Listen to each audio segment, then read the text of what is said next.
वृंदावन में एक संत थे, बहुत भजन करते थे। एक दिन वो सुबह सुबह ब्रह्म मुहूर्त में भजन करने के लिए, स्नान करने के लिए जैसे ही यमुना जल में गए तो एक प्रेत उनको आवाज लगाने लगा। प्रेत की आवाज सुनकर के उन्होंने कहा, क्या है भैया, क्या बात है?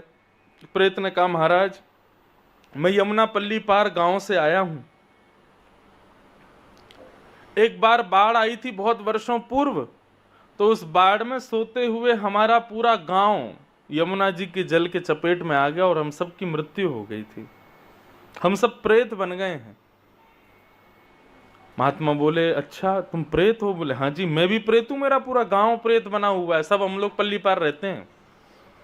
आप नित्य यहां यमुना स्नान करने आते हैं, हम सब आपको पल्ली पार से देखते हैं।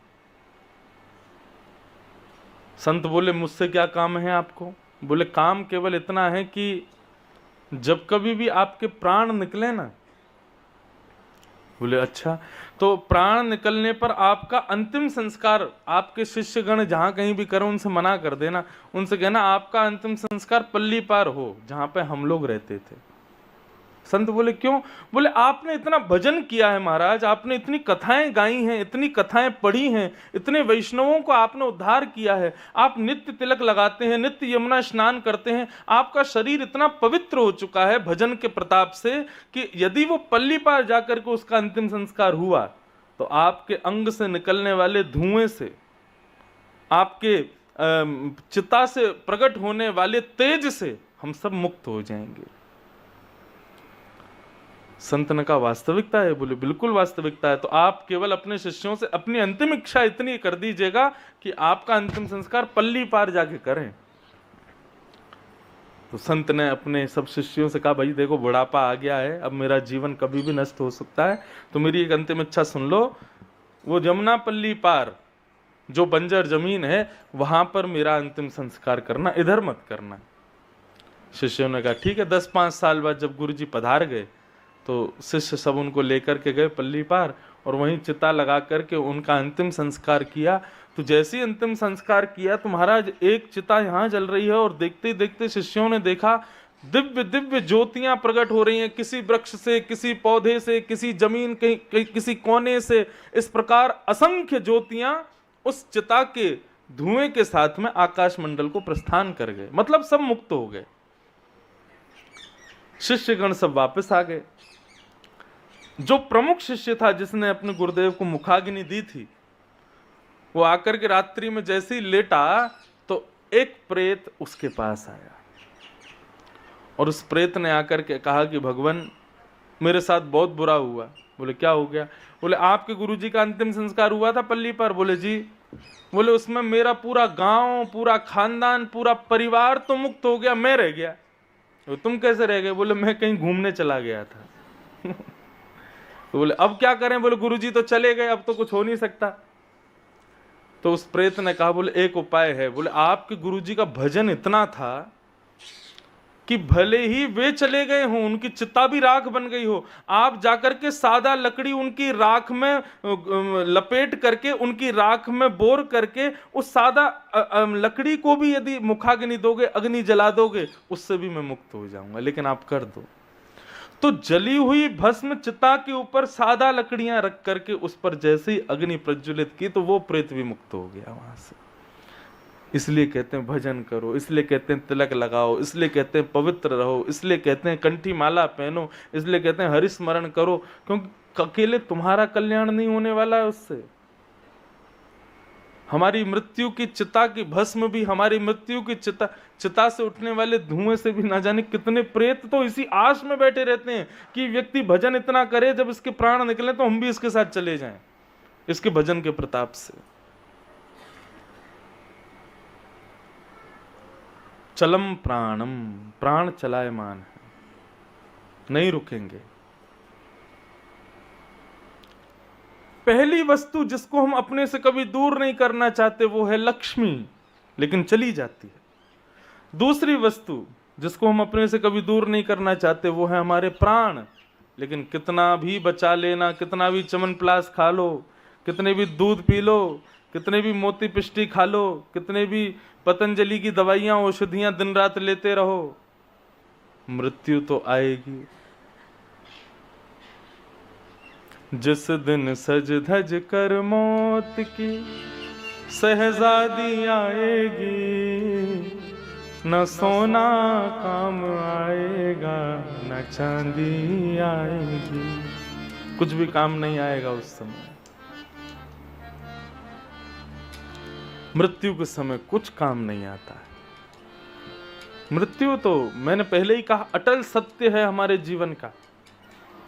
उस सत्य को जितना हो सके सुंदर बना लो। मृत्यु से डरना क्यों, मृत्यु से भय क्यों खाते हो? मृत्यु को सुंदर बनाओ। पहले ही विचार कर लो, हमें तो ऐसी ऐसी मृत्यु चाहिए। हे नाथ, आप हमारे सन्मुख हो, आप हमारे हम आपके दर्शन करें, तब हमारे प्राण। देखो, हमारा भजन करना और भजन करके मृत्यु को प्राप्त हो जाना भी ना जाने कितने जीवों का कल्याण होता है हमारी मृत्यु से।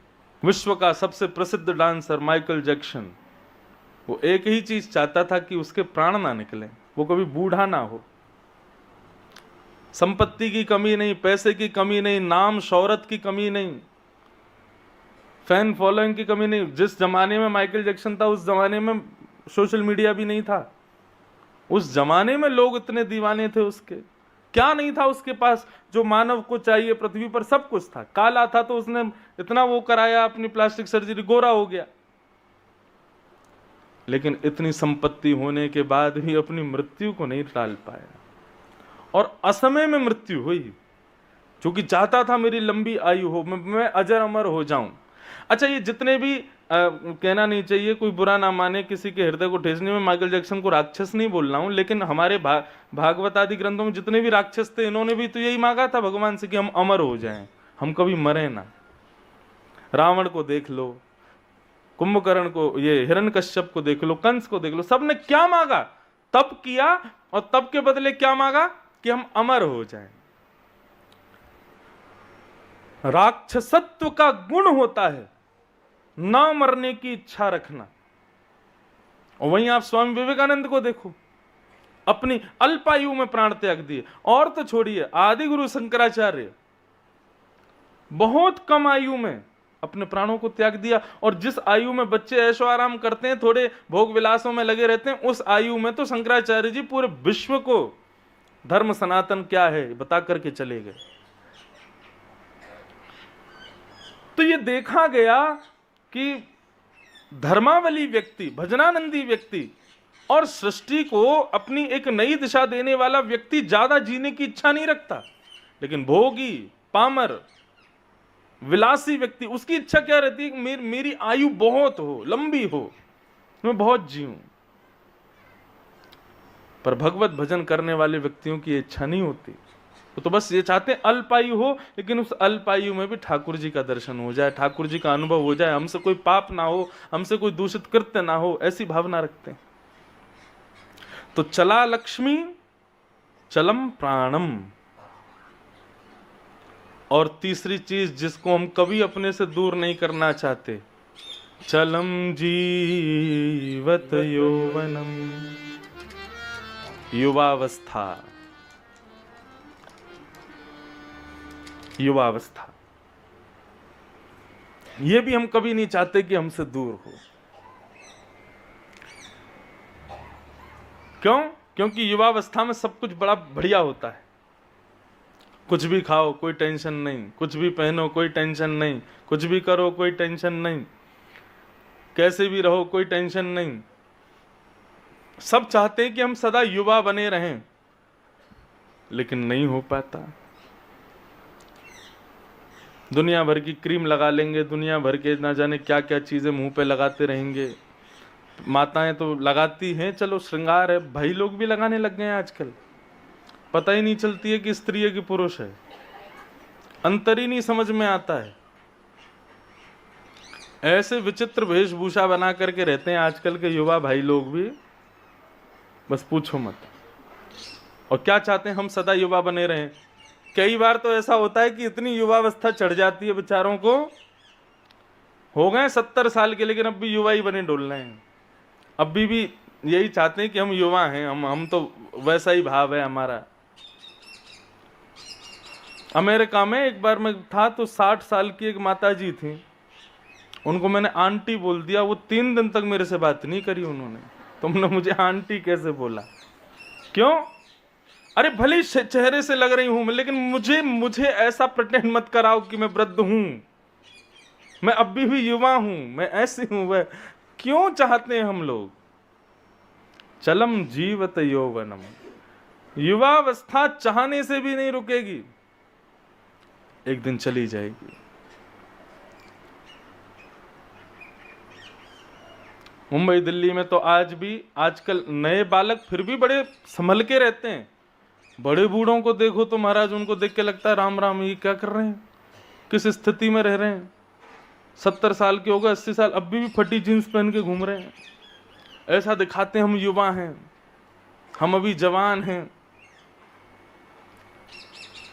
चलम जीवत यौवन, नहीं रुक पाएगी वो युवावस्था, चली जाएगी। जितना आप अपने चेहरे को, आंखों को, नाक को, मुख को जितना आप स्वस्थ देखते हो, एक दिन आएगा कि वो सब चला जाएगा। चलम जीवत यौवनम, तो लक्ष्मी चलायमान, प्राण चलायमान, युवावस्था चलायमान, और चला चलेति संसारे,